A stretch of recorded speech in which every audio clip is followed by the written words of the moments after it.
It's your host with the most, the face that runs the place, the champ that runs the camp.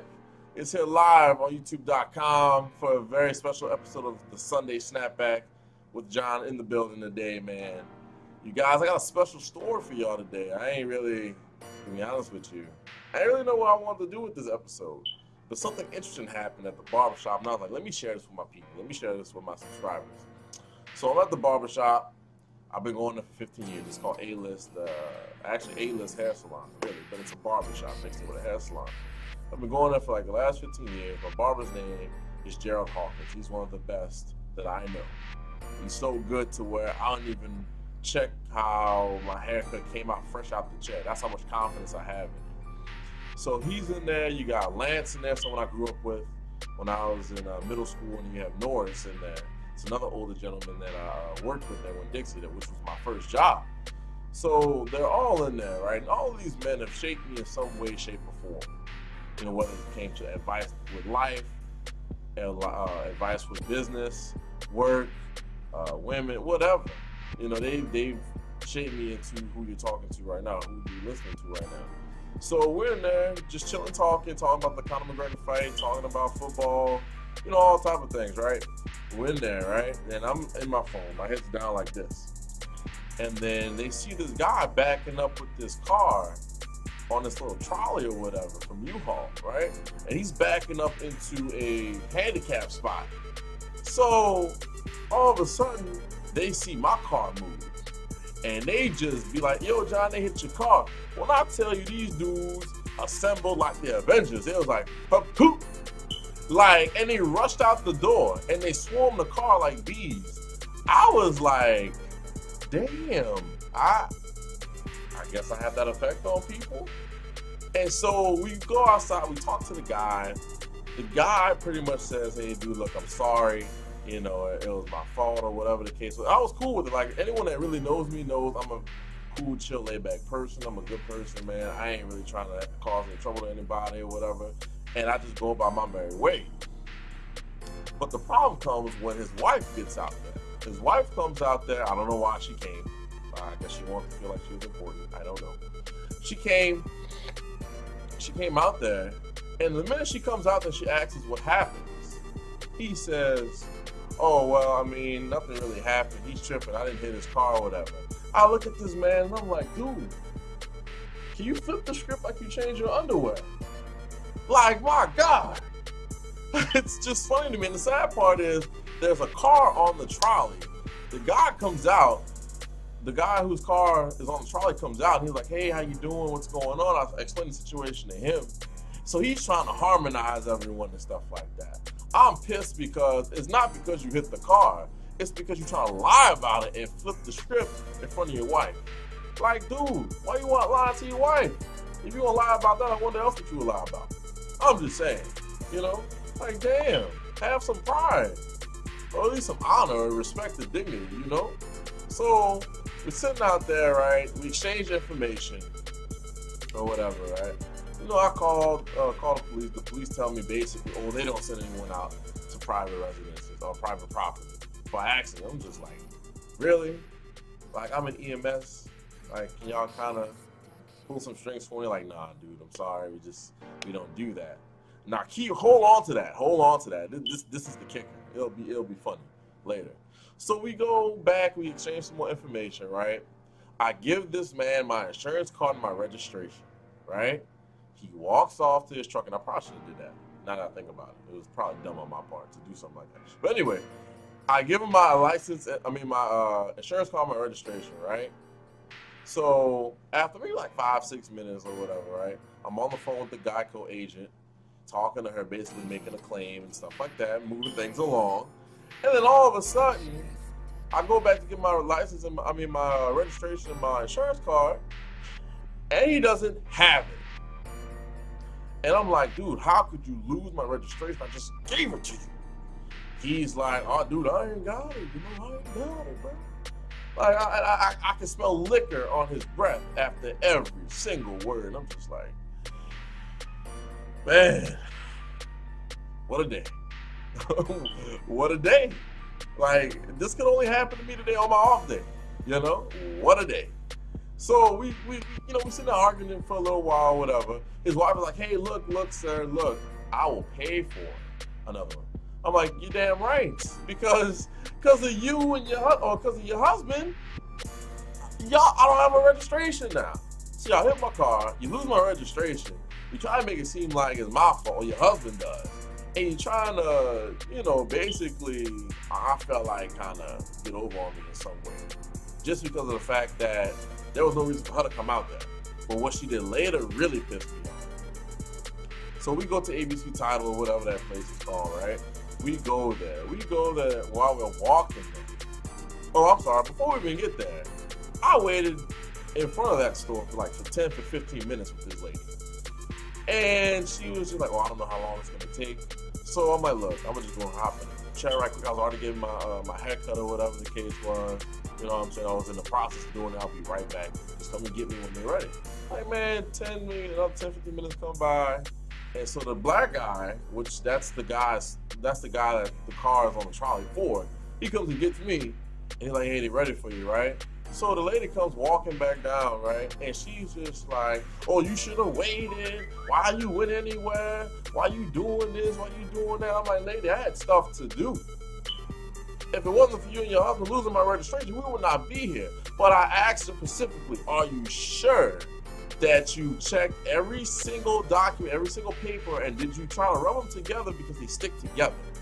She's like, "Nah, I didn't need to do that. I don't have your stuff." I'm like, "Okay." So we go in the office, right? And she's just like, "Oh, look, someone else is sitting there now. Thanks to you." And I'm like, "You gotta act the ass in front of all these people? Do you have to act like that? Like, really? That's not called for. Why are you making a scene? Like you seeking attention. Like, that's aggravating. Shut up." Like, look, that was just a natural reaction. So we're in the store arguing about this shit. Then you have an associate come out like, "Can you guys keep it down for the rest of the customers in the store?" And, and that's when I realized, look, I'm in a public place. I'm a public servant. I serve these people every day when I go into ambulance. The last thing I need to do is to get riley or get basically out of line with one of them because of the fact you just don't know how far this will go back. And if anything, like I told her, like, "Man, not apologize, but I'm just trying to get my registration and get up out of here." She was like, "That's why I said you should have stayed here." And I was like, if it wasn't for you and your husband, or mostly your husband, you would not be here right now. You wouldn't be here right now. So she's on the phone. She's sitting right next to me. She's on the phone. She says, "Oh, hey, you can cancel that call to 2205 LaPalco Boulevard. Thank you." And I was curious. I was like, "Excuse me, ma'am, what was that call regarding just now?" She was like, "Oh, that was the police. And I called the police because you're blocking us in." And I was just like, "Ma'am, how am I blocking you in if you hit a parked car and you got in on your own? How am I blocking you in?" And she's like, "Because you're taking too long to let us go home." I'm like, "That's not answering my question. You can get out of there. All you have to do is just pull straight forward. Like, what's so hard about that to understand?" But then I stopped right there and I was like, "You know what? We're here. Let's get the license, the registration, and let's just go." So she was like, "You're gonna cost me a lot of money now because of like your husband is gonna cost you a lot of money. That is his fault."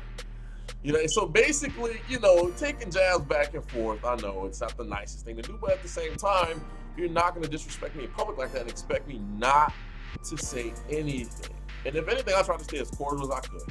She was dropping F-bombs left and right. I just refrained from doing that. People that really know me know that I really do not like to get like that unless I have to. So we get into the associate's room or whatever to get the registration, right? So she asks him, "How much is this gonna cost?" And he's like, "Oh, this is gonna be free." I'm like, "Oh, ain't that some shit? It's free. It's free.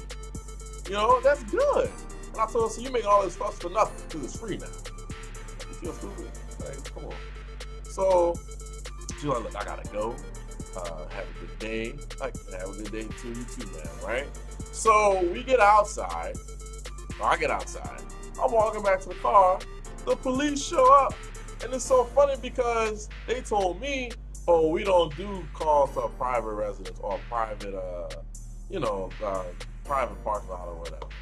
I'm like, really? I guess that lady must have put up some sort of a bitch fit or something, apparently, to get you guys to come out. That's all right. That's cool. So the officer's there like, hey, hi, how you doing, ma'am? My name is John. It's nice to meet you. This is what happened. And so basically the cop was like the judge. You got my people from the barbershop that assembled like the Avengers on my side, and you got the husband, his wife, the kids, the innocent bystander guy, the other black guy on the other side. And basically the cop asked what happened, because I am here because apparently you were being blocked in, right? She was like, yeah, we can't get out because his car is right here. And so the cop looks at me, she asks me, so did you move your car? I'm like, ma'am, I never moved my car. But this is the funniest thing to me in the entire world. Besides the fact that I couldn't get a police officer out here for someone to hit my car. Not the fact that I'm in EMS, and I would kind of think that you guys might kind of look out for me a little bit better. I'm not knocking you, but I just say it's a little funny. But this is the funniest thing to me.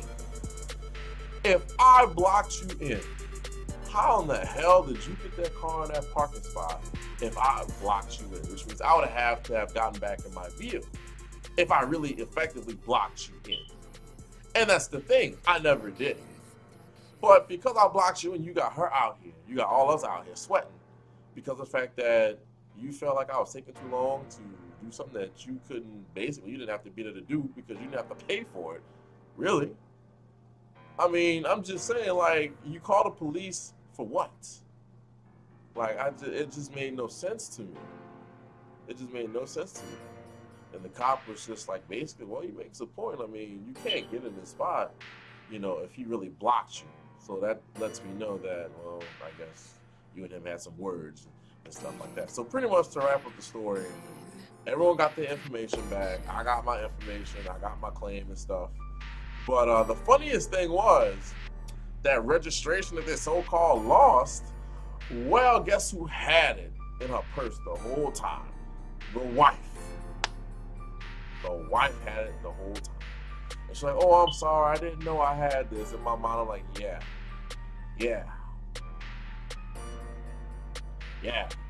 So I did the right, I think I did the right thing. I shook everyone's hand because I'm not an asshole.